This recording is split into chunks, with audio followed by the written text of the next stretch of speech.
Okay, so we're gonna go over some stimming methods. We both do it a little bit differently. So first I'm gonna show you how I stim, then he's gonna show you his version of stimming. The two basic ways that I stim on an out are like this. You're gonna start with this foot towards the quarterback. You're gonna take 1, 2, 3 steps here, push off of this thigh, and you straighten your route up. You go straight up the field. And what that's gonna do is it's gonna rotate his hips out some, and then 1, 2, and then like on the third one, this one should actually be out. And then you come straight out. Now it's really important to make sure your hips stay straight until your break. So this is what this route will look like at full speed. Cover me. Don't play press coverage, play kind of off a little bit. There. All right. Now. And you see how I can get, when I straighten it up, his hips turn out, which gives me the ability, I have a huge advantage. As soon as his hips straighten up this way and I cut, there's like no way that he can stay with me. But your corner is gonna figure that out if you do it enough times. And so then you gotta kind of mix things up. Sometimes, you can do it a number of different ways, but the other way that I typically do it is to just kind of slant in this way. So I'm just gonna come off and just come at this inside or outside shoulder right here. And right when I get about to him at about 10 yards, I'm gonna come straight out. The other method is a speed out, where you just kind of take about 4 steps and just rip it out. So, cover me. It's not as tight as the other ones were. This is gonna be sloppier and you're just gonna rip it out. So like down, so hi. You can just kind of rip your route out like that. All 3 of those are extremely effective. My favorite one is the first one I showed you. I can catch on people 95% of the time with that on an out route. You switch and show them how you do it. And you see how I'm with him, but I was on his outside hip right there. And so if you have a good quarterback, even though if I'm this far from his hip, if he's in front of me, he puts that ball in front, is to catch every single time. That is so hard to predict that. And then let's say we ran that route 5 times in a row and I'm pissed as the corner because he keeps catching on me. And then when I see him go out and I see that quarterback cock up, I'm gonna jet in, like come through, and I see him cut, I'm gonna jet in like this, okay? And I'm already gonna be picking my hands up. If he expects that, he's gonna cut straight up the field, and then I'm running straight in this way and he's going that way. And you just wreck him every time. So you gotta do your out a couple times, get the defender mad, make him make a bad move and cut up the field. But that requires communication with your quarterback.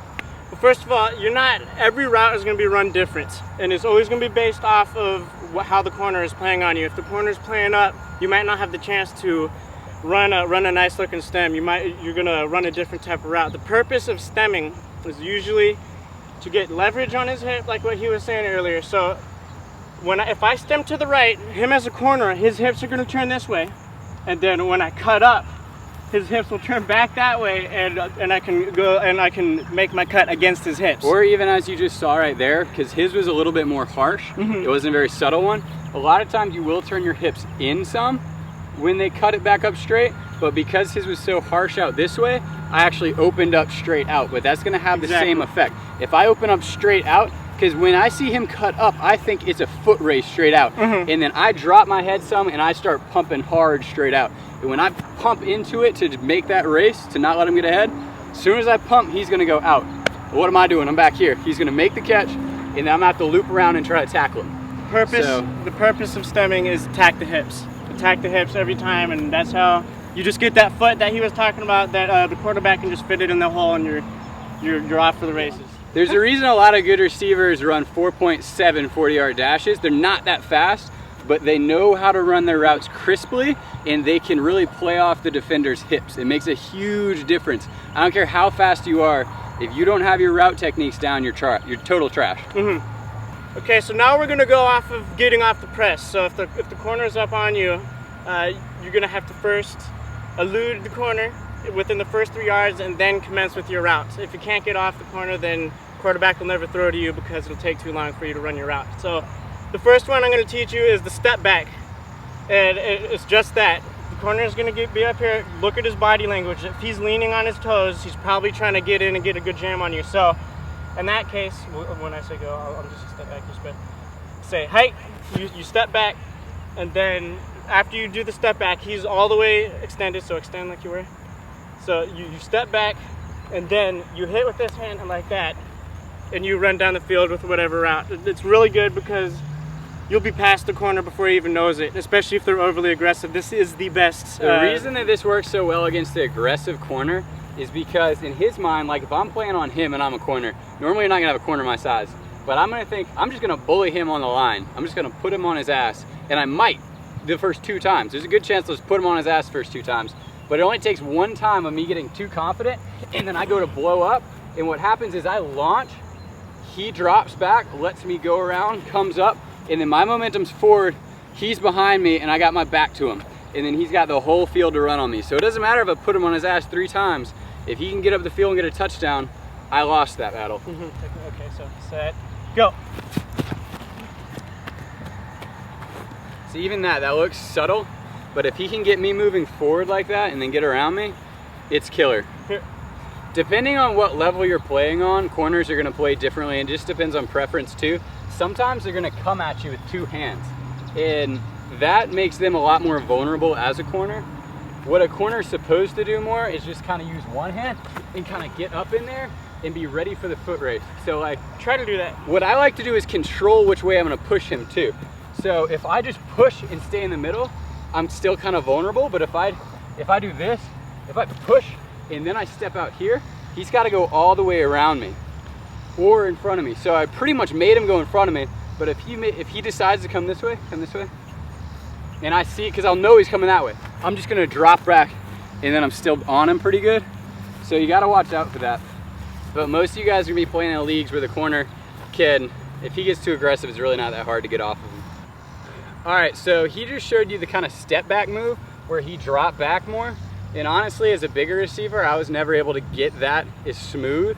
I wasn't quite as fast at it. So if you're a bigger guy like me and you're fast, but you're not quite as squirrely as him, I literally call him Squirrel Man. This dude moves so fast. So like he can really elude people with dropping back and doing stuff like that. This is how I do it. So if he's pressing on me, I'm gonna go into this aggressively because I already know I can usually beat up the corner. And so first step, down, set, hike. I'm gonna put this foot here, which will hopefully open his hip up just like that. And then he'll be pressing in here. And then I'm just gonna smack the crap out of his elbow right there. And I'm gonna try to get his back to me, and I'm gonna blow up down the line. So, let's show that real quick. How that's gonna look full speed. Down, so hike. And if you can get them to turn their back to you like that, you're home free. We kind of transitioned into this press coverage after talking about out routes, and this is really gonna affect your out route. If the corner knows what you're doing and he starts stepping in this way on you on your out route, that's kind of a pain in the butt. Let's kind of go through what that would look like. So I'm gonna try to do an out route this way. You're gonna pretend like you don't know what I'm doing, and you're gonna play press, and let's see what I can make this look like. And sometimes you can't stem the same. If you plan on stemming one way, you gotta play it by ear as you go through the play. If he always knows you're gonna stem towards where your route's going, then you're just gonna give your routes away. So yeah, just change it up. Okay, so I'm gonna walk through this slow motion to show you what this stem route is gonna look like in slow motion, then I'll do it one at full speed. So you're just gonna take like a step or 2 straight up, and this is straight down the field, okay? And you look straight at that defender. You do not give your hips away at all. Then you're gonna cut sharp, just a slight cut like this. That's gonna make him aggressively turn his hips in. And then right about this step, you're gonna straighten back up. And when you straighten back up, he is either gonna turn his hips upfield or he's gonna turn them back out this way. And then you run straight at him, break down, your hips are faced straight forward. Don't give away which way you're going with your hips. And then you're gonna have this outside foot push off, and you're gonna come back in slightly towards the line of scrimmage. And what that's gonna do is just give you better leverage on the corner. So even if he's right on your hip still, he's on your hip, quarterback's right there, hands are right here. This is the other type of stemming where it's a much simpler stem. you're just gonna slant in, attack their outside hip, and then cut it up. So assuming that you're directly downfield of me, you see the cone right there, slightly in. What I'm gonna do is come off the line, and I'm gonna look at you the whole time. Look at that corner, and then I'm gonna come straight to his outside shoulder. And you wanna cut when this foot is out. So if he's standing right here, that's exactly what you want. He's gonna be right there, and then cut up. You won't get quite as good a separation on this stem, generally speaking, but a lot of times you're still gonna have him on your outside hip. Okay guys, that pretty much explains stemming, specifically on out routes and all of that. If you guys found the video helpful, please subscribe, give me a thumbs up. If you have any ideas for other videos I can make, let me know in the comments, or you can always email me at davidduncan@gentechnutrition.com. Thanks for watching.